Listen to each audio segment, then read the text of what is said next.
Skateboarding may have started out as a simple outdoor pastime, but in the last few decades, it's evolved into a popular thrill sport. Professional skateboarders are known for performing spectacular aerial maneuvers, achieving speeds and heights the early skateboarders could never have imagined.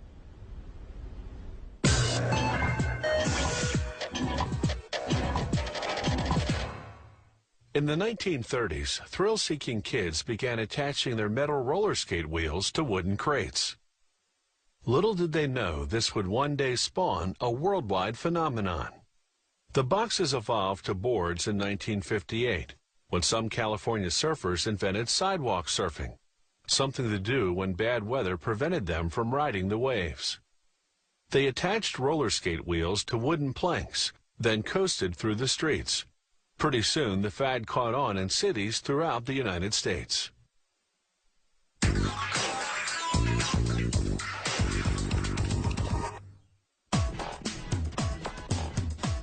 The deck, the part of the skateboard you stand on, is made up of several thin sheets of wood called veneers.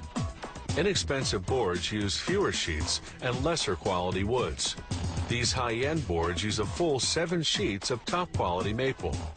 Only the top and bottom veneer sheets will actually show, so their exposed side is sanded smooth, and the other side gets a coat of glue. The inside sheets, meanwhile, go through the glue spreader, which saturates both sides.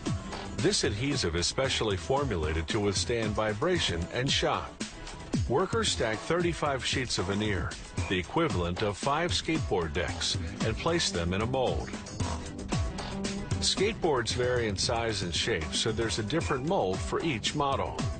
A press applies 44 tons of pressure, compacting the sheets and bending them to the shape of the mold.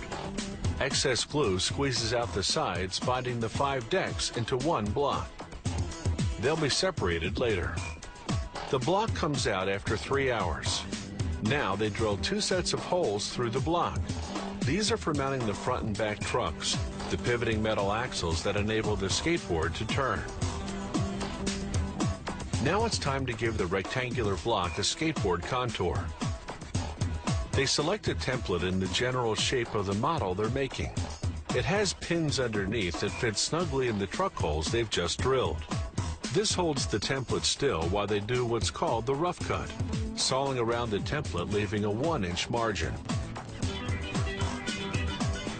Cutting off the excess separates the 5 decks. Now they contour each deck individually. Using a precise template, they run the deck against the cutting blade until they have the final shape. Now, using a router, they round off the top and bottom edges.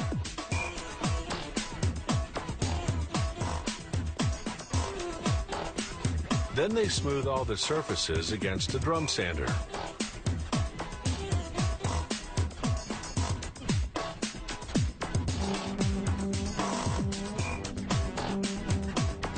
Now they switch to a buffer, which uses a combination of brushes and fine grit sandpaper to remove any rough wood fibers. The deck is now perfectly smooth. The next stop is the finishing room, where they first spray the decks with a colorless primer. This seals the pores in the wood veneer, so they won't absorb the coat of lacquer that comes next. The primer takes 2 hours to dry.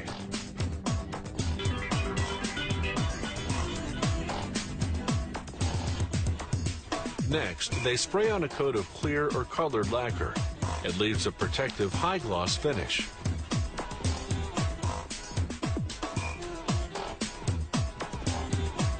The lacquer also takes 2 hours to dry.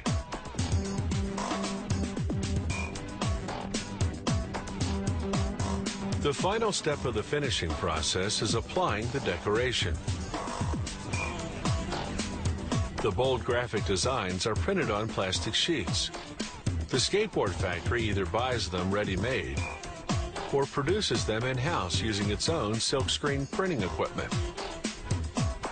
Workers center the design sheet, then feed the deck through a machine that applies heat and slight pressure simultaneously.